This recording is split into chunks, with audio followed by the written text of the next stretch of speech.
Değerli basın mensupları, yasama yılı başladığından bu yana Çin'de cereyan eden olaylarla alakalı meclisin dikkatini çekmeye çalıştık. Bunu müteaddit defalar dile getirdik. Ama iktidar Çin'den alacağı 3,5 milyar kredi karşılığında Uygur Türklerini satmayı tercih etti. Evet, bunun altını çizmek istiyorum. Uygur Türklerini satmayı tercih etti. Çin'in Doğu Türkistan'da Uygur Türklerine karşı işlediği insanlık suçlarına Batı dünyası dahil olmak üzere birçok ülke tepki gösterdi. Bazıları bazı müeyyideler uygulamaya çalışıyor. Burada hiç sesi çıkmayan, sessizliğini muhafaza eden tek ülke Türkiye. Uygur Türklerinin kıble gibi yüzlerini döndükleri Türkiye'den bugüne kadar hiçbir ses çıkmadı. Türkiye'nin Pekin Büyükelçiliği'nin 2019 yılı faaliyet raporlarını inceledim. Size dikkatinizi çekti mi bilmiyorum. Büyükelçinin o yıl içerisinde yaptığı programlar ve geziler var. Eski AK Parti Urfa Milletvekili, dışarıdan atanarak meslek memuru olmayan Pekin Büyükelçisi Emin Önen yıl içinde bayağı bir ülke gezmiş. Ama esas gitmesi gereken yere Doğu Türkistan'a adım bile atmamış. Herkese dost, Türkiye düşman bir yönetim şu anda Türkiye'nin başında. Bir şamarda Uygur Türklerine ismi geçtiğinde bizim meclisteki AK Parti milletvekillerinin gözyaşlarına hakim olamadığı Filistin lideri Mahmut Abbas'tan geldi. Filistin Devlet Başkanı Mahmut Abbas'tan geldi. Hani Mahmut Abbas ağzını açtığı zaman bizimkilerin gözyaşları boşalıyor ya. O Mahmut Abbas Çin lideriyle telefon görüşmesinde diyor ki gerçekler Çin'in Filistin halkının en güvenilir dostu olduğunu defalarca kanıtladı. Filistin, Hong Kong ve Sincan'la ilgili konularda Çin'e kararlı şekilde destek verecektir. Doğu Türkistan'da kullanmıyor zaten. Sincan diyor, Çin'e kararlı şekilde destek verecektir diyor. Buradan iktidara bir kez daha sesleniyorum. Her şey oluyorsunuz ama olması gereken bir şey olmuyorsunuz. Daha henüz Türk olamadınız.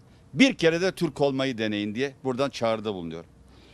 Değerli basın mensupları, bugün sizlere iktidarın sosyal medya düzenlemesiyle ilgili değerlendirmelerde ve tespitlerde bulunacağım. Uzun süredir mecliste görüşüldü, görüşülecek, hazırlanıyor derken henüz dün bize bir bilgi notu olarak gelen bu yasaya baktık. Bugün de komisyon toplanıyor saat 4'te. Bununla alakalı bazı tespitlerimiz var. Bunları size ifade etmek istiyorum. Biz hep söylüyoruz. Türkiye'nin çözüm bekleyen sorunları varken nedense iktidar sosyal medya yasasını bir an önce çıkararak meclisi tatile sokmaya çalışıyor. Burada bir iş var. Yani bir sürü sorunu var Türkiye'nin. Çözülmesi gereken bir sürü mesele var. Ama sosyal medya yasasının bir an önce çıkarılıp ondan sonra da hemen meclisi tatile sokmak istiyorlar. Türkiye'nin gündemindeki sorunları çözmek ve önlem geliştirmemiz gerekirken bizler burada sosyal medya kanunu görüşeceğiz önümüzdeki hafta. İşte bu şartlar altında Yüce Parlamento Beştepe'den gelen bir buyruğu daha yerine getirmeye hazırlanıyor. Bu buyruk yerine getirilirken bir şeye dikkatinizi çekmek istiyorum. Yaklaşık 15 gün önce Milliyetçi Hareket Partisi Genel Başkanı Sayın Devlet Bahçeli Twitter hesabını da dondurdu ve yeni yasa çıkana kadar Twitter'ını kullanmayacağını ifade etti. Buradan şunu anladık biz. Sayın Bahçeli bu yasayı çıkartın diye talimat verdi. Evet, talimat verdi. Beştepe'nin de böyle bir talimatı yerine getirmemesi mümkün değil. Sebep AK Parti iktidarı topal ördektir. Milliyetçi Hareket Partisi olmadan adım atamaz. Sesini çıkaramaz, sağa dönemez, sola dönemez, önüne bakamaz. Dolayısıyla topal ördek bir iktidar Milliyetçi Hareket Partisi'nden gelen bu öneriyi demiyorum, bu emri yerine getirmek zorunda kalmıştır. Af yasasında da öyle olmadı mı? Sayın Cumhurbaşkanı af bizim gündemimizde yok demedi mi? Defalarca. Ama af yasasını getirmek zorunda kaldı. Topal ördek iktidarlar böyledir. Kendisinden desteğini aldığı kişilerin emrine girer. Adalet ve Kalkınma Partisi iktidarı da Milliyetçi Hareket Partisi'nin emrinde hareket etmeye devam etmek zorundadır. Başka da çaresi yoktur. Maske dağıtmayı beceremeyen bu iktidar sonbaharda kontrolü iyice kaybedecek. Bunu bütün piyasalar söylüyor. O yüzden meclis kapanmadan iktidar interneti de kendi kontrolü altına almak istiyor bu vesileyle. Sosyal medya hakkında tartışmamız gereken problemlerin olduğuna hiçbirimiz itiraz etmiyoruz. Ancak sorun sosyal medya mecralarından daha çok kullanıcıların içerik ve paylaşımlarından kaynaklı. Yani sosyal medya, Twitter olsun, Facebook olsun, bunlar içerik üretmiyorlar. Bunlar platform sağlayıcıları. Burada içerik üretenler kullanıcılar. Kullanıcılara yönelik tedbirler yerine göreceksiniz. İçerik üretmeyen sağlayıcılara bir takım müeyyideler getiriliyor. Toplumdaki ahlaki ve kültürel çürüme doğrudan sosyal medyaya yansımış. Bu paylaşımlardaki içeriklerde bahsedilenlerin bazıları gerçek hayatta zaten birer suç unsuru. Bu unsurlar sanal dünyada da suç olmalı doğal olarak. Ne Genel Başkanımız Sayın Meral Akşener'e yönelik annelik ve kadınlık onuruyla gururunu zedeleyici paylaşımlar, ne de Sayın Berat Albayrak'ın ailesinin yeni üyesi masum bir bebeğe ve annesine yapılan paylaşımlar asla kabul edilemez. Bu konuda Türk milleti olarak zaten herkes ortak tepkisini ortaya koydu. Parlamentoda bütün partiler eksiksiz olarak bu tepkiye iştirak etti. İnternetteki paylaşımlara yönelik bir düzenleme ihtiyacımız kesinlikle var. Bu düzenleme bu tür paylaşımların önünü kesmeye yönelik olmalı. Fakat yapılan çirkin paylaşımları fırsata çevirmeye kalkmak, interneti kurmak istedikleri totaliter rejimin bir parçası yapmak hem ülkemize hem de geleceğimize ihanettir. Buradaki yasal düzenlemeler çok hassas dengeler üzerine inşa edilmeli.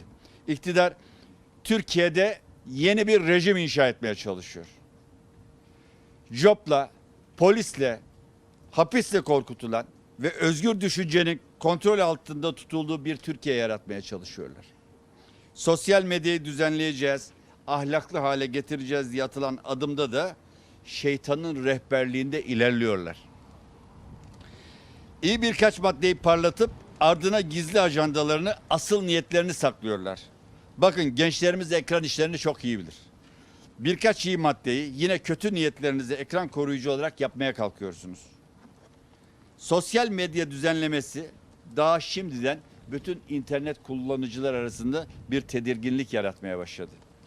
Özgürlüklerin giderek kısıtlandığı bir ortamda insanların düşünce özgürlüğünü yaşayabildiği, fikirlerini ifade edebildiği, kısaca nefes alabildiği tek bir alan kaldı. İşte getirdikleri bu düzenlemede interneti bir kafese koyuyor. Bir kuş bir kafeste ne kadar özgürse internette o kadar özgür olsun istiyorlar. Getirdikleri internet düzenlemesinde vatandaşlarımızın ifade ve haber alma özgürlüklerinin sınırını çiziyorlar. Bu özgürlükler AK Parti'nin rantının başladığı yerde bitiyor. Liyakatsiz ve usulsüz atamaların başladığı yerde bitiyor. Hükümetin yanlışlarının başladığı yerde bitiyor. Yolsuzlukların konuşulduğu yerde bitiyor. Adrese teslim ihalelerde bitiyor. Özgürlüklerimiz iktidara yakın vakıf ve derneklerin skandalların başladığı yerde bitiyor. Sosyal medya kanun teklifinde yer alan ve adına unutulma hakkı denen kılıfı dünden hazır bir içerik kaldırma maddesi var. Bu öyle bir madde ki tüm otoriter rejimlerin hayalini gerçeğe dönüştürüyor aslında bu madde. İçerik çıkarma maddesiyle 18 yıllık Adalet ve Kalkınma Partisi iktidarı kendilerine ait istemedikleri tüm haberleri siliyor ve ortadan kaldırıyor. Hükümet bu şekilde geriye dönük olarak da kendini aklamış oluyor. İnternete bir giriyorsunuz, bakıyorsunuz ne makara kalmış, ne bakara kalmış, ne sıfırlama var, ne 5 müteahhit var, hiçbir şey yok. AK Parti'nin FETÖ'yle yaşadığı o ihtiras, aşk ve ihanet dolu ittifakları bile tarih olacak bu madde sayesinde. Kısaca tüm eleştirel ve yolsuzluk haberleri bu sayede yok edilmiş olacak. Vatandaş sanmasın ki unutulma hakkı denen madde kendisi için geçerli. Asıl unutturmak istenen hükümetin bizatihi siyasi geçmişidir bu maddede. Bu kanun teklifiyle tertemiz internetimiz ve siyasetimiz olacak. Amaçlanan o. İktidar tıpkı Kuzey Kore, Çin gibi, Suudi Arabistan gibi, İran'da olduğu gibi tek renkli bir internet hayal ediyor. Ellerinde olsa İnternete girdiğinizde tuşa bastığınızda hepimizi receptayyip.erdoğan.com.tr adresine yönlendirecekler. Başka hiçbir yere dolaşmanıza gerek yok diyorlar. İstedikleri esas budur. Bu düzenleme bunu bile mümkün hale getirebilir bu haliyle. Değerli basın mensupları, bu kanun teklifinin sebep olacağı telafisi güç zararlardan bir tanesi de kendisi temel hak ve özgürlükler alanında kendisini temel hak ve özgürlükler alanında gösteriyor. İktidar yazılı ve görsel medyada daha önce uyguladığı otoriter yöntemleri bu sefer sosyal medya düzenlemesiyle hayata geçirmeye çalışıyor. Yasama vasıtalarını kullanarak Türkiye'de faaliyet gösteren sosyal ağ sağlayıcılarının üstlenmesi güç olan idari para cezaları ile karşı karşıya bırakıyor. Örneğin temsilci bulundurma yükümlülüğüne aykırı davranılması durumunda ağ sağlayıcıları ilk etapta 10 milyon ve 30 milyon liralık idari para cezaları ile karşı karşıya kalacak. Bu da olmazsa en sonunda %90'a varan bir kısıtlama söz konusu. Bu paralar ödenecek paralar değil. Bunu en az bizim kadar, sizin kadar iktidar da biliyor. Bu yaptırımlara bir de reklam ve sözleşme yapma yasağı uygulamalarına kadar devam ediyor. İktidar karşılaşabilecek olumsuzluklara yönelik olarak muhataplarını caydırmaya yönelik maddeler koymamış. Yıldırmaya yönelik maddeler koymuş. Diyorlar ki siz burayı terk edin gidin. Söylemek istedikleri bu. Türkiye'de temsilci bulundurma meselesini anlatmak istiyorum size. Twitter örneğin Türkiye'de temsilci bulundurmak istemiyor. Temsilci atamak konusunda bir problemi yok ama Türkiye içerisinde korkuyor. Sebebi şu: Türkiye bizim için güvenli bir ülke değil diyor. Yarın temsilcilik ofisimizin basılarak oradaki temsilcimizin dövülmeyeceğini kimse garanti edemez. Oradaki temsilcimizin bir sabaha karşı gözaltına alınacağını kimse garanti edemez. Türkiye'nin dışarıdan göründüğü bu haliyle temsilci bulundurmakta imtina ediyor Twitter. Bu yaptırımların tamamı iktidarın karşılaşabilecek olumsuzluklara yönelik olarak sosyal medyayı Türkiye'de kapattırıp Türkiye'yi Kuzey Kore, Çin'e ve İran'a çevirmeye yöneliktir. Aslında getirmek istedikleri bu düzenleme anayasanın 12, 13, 20, 22, 23, 24, 25, 26 ve 31. maddelerine de aykırı. Benden önce basın toplantısı düzenleyen Cumhuriyet Halk Partisi Grup Başkan Vekilinin ifadesini de okudum. Anayasaya aykırılıklığı konusunda onlar da bizimle hemfikir. Yasanın çıkması halinde Anayasa Mahkemesi'ne götüreceklerine dair bir ifadesini gördüm. Bunu da doğru buluyorum. Avrupa İnsan Hakları Mahkemesi'nin de 8, 9 ve 10. maddelerine de ters düşüyor. İşte bu kanun tanımazlık sosyal ağ sağlayıcılarını Türkiye pazarından çekilmeye zorlamaktır. Sosyal ağ sağlayıcıları ya iktidarın zorlamalarına boyun eğmek zorunda kalacak ya da ülkeyi terk edecek. Eğer kalırsa dolaylı olarak sansüre de boyun eğmiş olacak aslında. Bu durum anayasa ile güvence altına almış olan temel hak ve özgürlüklerden biri olan iletişim hakkının da ihlali anlamına geliyor. Değerli basın mensupları, iktidar sosyal medya yasa tasarısında Almanya'daki düzenlemeyi referans almış. Aramızda Dazlak veya Nazi hayranı olan kimse var mı? Ben görmüyorum. Yok. Almanya'daki düzenlemenin asıl sebebi ırkçı ve faşist yapıların internet ortamında örgütlenmesini durdurmaya yönelikti Almanya'daki bu düzenleme. Oradaki amaç insanların ortak paydada buluştuğu yaşama hakkını korumak. Kaldı ki Almanya'daki modelin başarılı olduğuna ve amacına ulaştığına dair herhangi bir bulgu da yok ortada. Almanya'da söz konusu yasayı çıkarmadan önce 2 yıl boyunca tartıştılar. Tüm kesimlerin fikirlerini aldılar. AK Parti ise kendilerine yukarıdan gelen bir buyrukla beraber yaptım olacak demenin peşinde. Dolayısıyla bu konuda Türkiye ve Almanya'yı karşılaştırmak, Almanya'da bile var demek AK Parti için bir algı oyundan öteye geçmiyor. AK Parti 5651 sayılı kanun internetin üzerinde istediği zaman demokrasinin kılıcı gibi sallıyor zaten. 5651 sayılı yasama kapsamında sulh ve ceza hakimleri iktidardan gelen tüm talepleri kabul ediyor. Muhalefetten gelen itirazları ise reddediyor. İktidarın istediği gibi işleyen bir mekanizma zaten mevcut Türkiye'de. Türkiye'de Mevcut düzende ben size bir rakamlar vereceğim. 2019 sonu itibariyle 408.494 web sitesi kapanmış. Evet, 408.494 web sitesi kapanmış 2019 yılı itibariyle. 7.000 Twitter hesabı kapanmış. 40.000 tweet silinmiş. 10.000 YouTube videosu ve 6.200 Facebook içeriği erişime engellenmiş. Almanya'daki düzenleme ise kısıtlayıcı, sansürleyici bir yapı üzerine kurulmadı. Almanya bugüne kadar ne Twitter'ı, ne YouTube'u, ne de Wikipedia'yı kapatmadı. Türkiye Wikipedia'yı kapattı. 2 sene boyunca kimse Wikipedia'ya giremedi. Peki bunca kapatılan site örneği ve iktidarın emrine amade bir 5651 sayılı yasa varken, kendisine yeşil toplardan kurulu bir troll ordusu kuran Adalet ve Kalkınma Partisi bu kanuna neden ihtiyaç duyuyor sizce? İktidar medyayı ele geçirmiş durumda. Ama kanalları izlenmiyor. Gazeteleri okunmuyor. Web sitelerine girmeye kimse tenezzül bile etmiyor. Fakat görüyoruz ki bunlar iktidara yetmiyor. Vatandaşlarımızın önemli bir kısmı gerçekleri internette yakalayabiliyorlar. Muhalefet başta Twitter ve YouTube olmak üzere sosyal medyada çok aktif ve güçlü. İktidarın korktuğu, hani dislike yaparak abandone ettiği o Z kuşağı var ya, onlar da bu mecralarda. Bu yüzden yalanlarını sürdürebilmeleri ve muhalefete susturabilmek için bu alanları kontrol altına almak istiyorlar. Yakın zamanda halının altına süpürmeye çalıştıkları ekonomik kriz ne yaparlarsa yapsınlar saklanamaz hale gelecek artık. Yani herkes görecek ki kral çıplak. İktidar ekonomik gerçekleri, hayat pahalılığını, enflasyonu, batan şirketleri, ortaya çıkan yüz binlerce işsizliği gizlemek için interneti kapatmaya ihtiyaç duyuyor. Sosyal medyadan rahatsızlık duydukları kadar hırsızlıktan hiç rahatsız olmadılar mesela. Çocuk tacizinden hiç rahatsız olmadılar.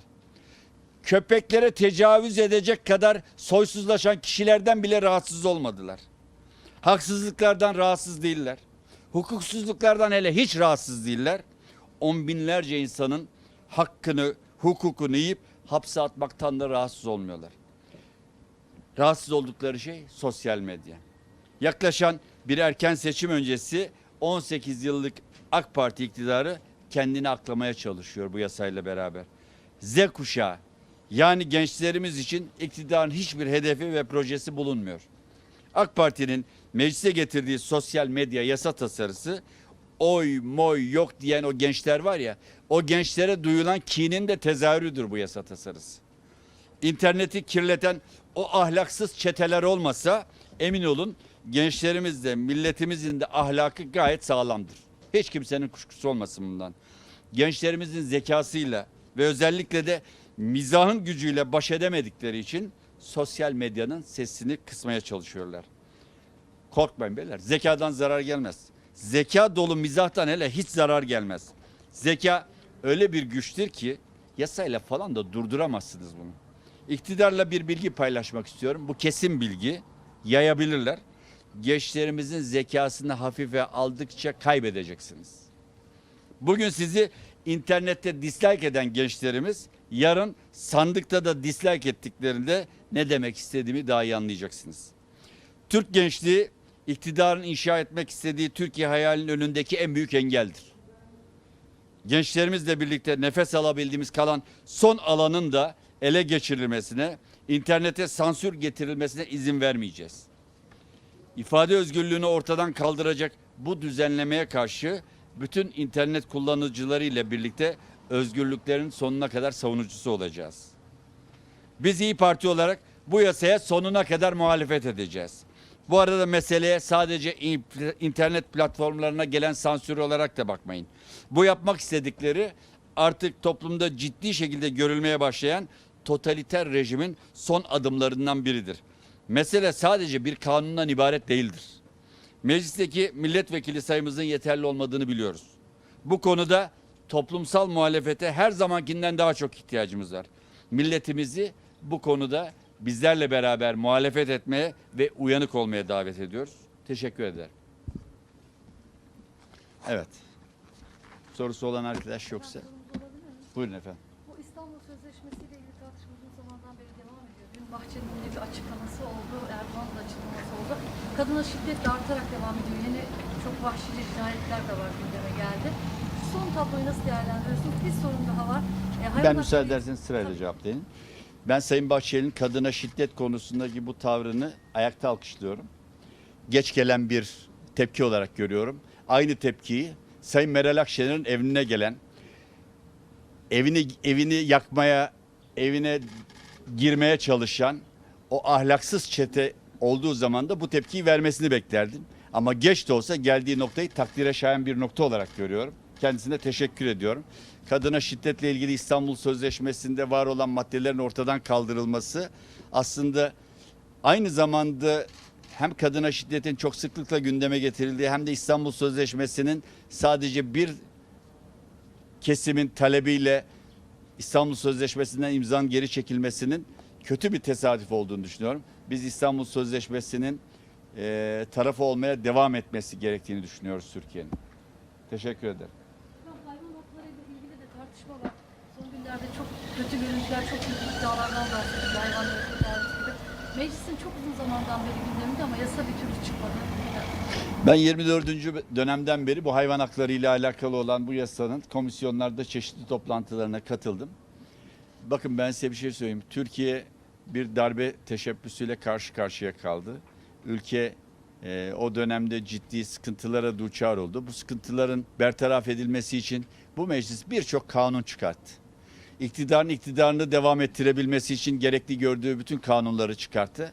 Ama hayvanlara karşı girişilen bu vahşice tavırların hatta tecavüze varan saldırıların sona erdirilmesi için gerekli kanuni düzenlemeyi yapmakta nedense AK Parti imtina ediyor. Hayvan sevgisi aslında canlı sevgisi. Yani hayvanı seven bir insan insanı sever. İnsan sevmeyen de hayvan sevgisinden nasibini almasını beklememek lazım.